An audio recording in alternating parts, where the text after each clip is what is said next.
चलिए आज बात करते हैं भारत के कुछ ऐसे श्रम सुधारों की जिन्हें आजादी के बाद हुए सबसे बड़े बदलावों में से एक माना जा रहा है। ये वो नए नियम हैं जो हमारे देश में काम करने के पूरे तौर तरीके को शायद हमेशा के लिए बदल सकते हैं। और देखिए, ये कोई छोटा मोटा बदलाव बिल्कुल नहीं है। हम बात कर रहे हैं लगभग 50 करोड़ लोगों की। जी हाँ, 50 करोड़। ये नए कोड देश के संगठित और असंगठित मतलब ऑर्गेनाइज्ड और अनऑर्गेनाइज्ड दोनों ही सेक्टर्स के वर्कर्स की जिंदगी पर सीधा असर डालने वाले हैं। तो सवाल ये है कि आखिर हुआ क्या है? हुआ ये है कि सरकार ने 29 अलग अलग पुराने और सच कहें तो काफी उलझे हुए कानूनों के जंजाल को समेटकर सिर्फ 4 सीधे साधे मॉडर्न लेबर कोड्स में बदल दिया है। तो चलिए जरा गहराई से समझते हैं कि इसका असल मतलब क्या है। तो सबसे पहले आइए देखते हैं कि ये 4 नए कोड आखिर है क्या और इनका मकसद क्या है। ये 4 कोड्स समझिए इन सुधारों की नींव हैं। पहला है वेज कोड। इसका सीधा सा मतलब है वेतन से जुड़ा कानून। ये पक्का करता है कि सबको समय पर और कम से कम तय न्यूनतम वेतन मिले। दूसरा है सोशल सिक्योरिटी कोड, जो हमारी रिटायरमेंट की बचत जैसे पीएफ और ग्रेट्युइटी का ध्यान रखता है। फिर आता है इंडस्ट्रियल रिलेशंस कोड। इसका मकसद है कंपनियों के लिए हायरिंग और फायरिंग के नियमों को आसान बनाना। हालांकि कुछ ट्रेड यूनियनों ने इस पर चिंता भी जताई है कि इससे शायद नौकरी की सुरक्षा कम हो सकती है। और आखिर में चौथा कोड है जो काम की जगह पर सेफ्टी और काम करने के घंटे तय करता है। चलिए अब उस हिस्से पर आते हैं जिसका असर हम में से हर सैलरीड प्रोफेशनल पर बिल्कुल सीधा पड़ने वाला है, और वो है सैलरी का नया स्ट्रक्चर। और हाँ, यही वो सवाल है जो शायद हम सब के दिमाग में घूम रहा है कि इन सब बदलावों के बाद महीने के आखिर में हाथ में जो सैलरी आती है, जिसे हम टेक होम सैलरी कहते हैं, क्या वो घट जाएगी? ये जो नियम स्क्रीन पर है ना, ये समझिए इस पूरे बदलाव का सबसे जरूरी हिस्सा है। अब तक कंपनियां क्या करती थी, वो बेसिक सैलरी को कागजों पर बहुत कम दिखा देती थी, लेकिन अब ऐसा नहीं चलेगा। नियम बिल्कुल साफ है। किसी भी कर्मचारी की बेसिक सैलरी उसकी कुल सीटीसी का कम से कम 50% होनी ही चाहिए। चलिए इसको एक आसान से उदाहरण से समझते हैं। मान लीजिए किसी की सीटीसी मतलब कॉस्ट टू कंपनी 40,000 रुपए है। पुराने सिस्टम में हो सकता है कि उसकी बेसिक सैलरी सिर्फ 10,000 रुपए दिखाई जाती हो और उसी पर पीएफ कटता हो। लेकिन अब नए नियम के हिसाब से बेसिक सैलरी कम से कम 20,000 रुपए होगी। अब क्योंकि बेसिक सैलरी बढ़ गई है तो उस पे कटने वाला पीएफ कंट्रीब्यूशन भी बढ़ जाएगा, और इसका सीधा नतीजा हर महीने हाथ में आने वाली सैलरी थोड़ी सी कम हो जाएगी। हाँ, ये भी सच है कि छोटे बिजनेस के लिए ये बदलाव शुरू में थोड़ा मुश्किल हो सकता है, क्योंकि उन्हें अपना पूरा पेरोल स्ट्रक्चर बदलना पड़ेगा। तो इसे ऐसे देखा जा सकता है कि ये एक तरह का सौदा है। आज जेब में भले ही थोड़ा कम पैसा आ रहा हो, लेकिन इसके बदले में हमारे भविष्य के लिए एक कहीं ज्यादा बड़ा और सुरक्षित रिटायरमेंट फंड तैयार हो रहा है।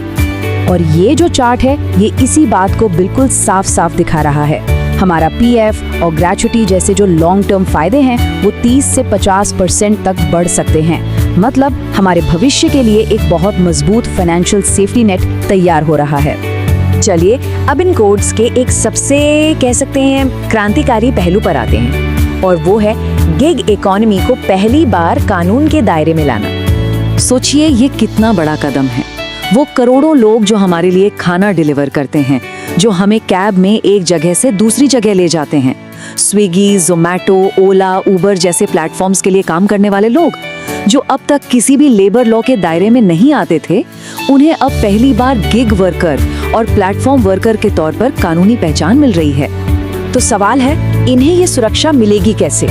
तो देखिए, सिस्टम ये है कि कंपनियां इनकी कमाई का 1 से 2% एक सेंट्रल फंड में जमा करेंगी, और इस फंड को सरकार मैनेज करेगी। इसका सबसे बड़ा फायदा ये है कि बेनिफिट्स किसी एक कंपनी से बंधे नहीं होंगे। मतलब अगर कोई वर्कर आज एक प्लेटफॉर्म के लिए काम कर रहा है और कल दूसरे के लिए, तो भी उसके सोशल सिक्योरिटी बेनिफिट्स उसके साथ रहेंगे, वो कहीं नहीं जाएंगे।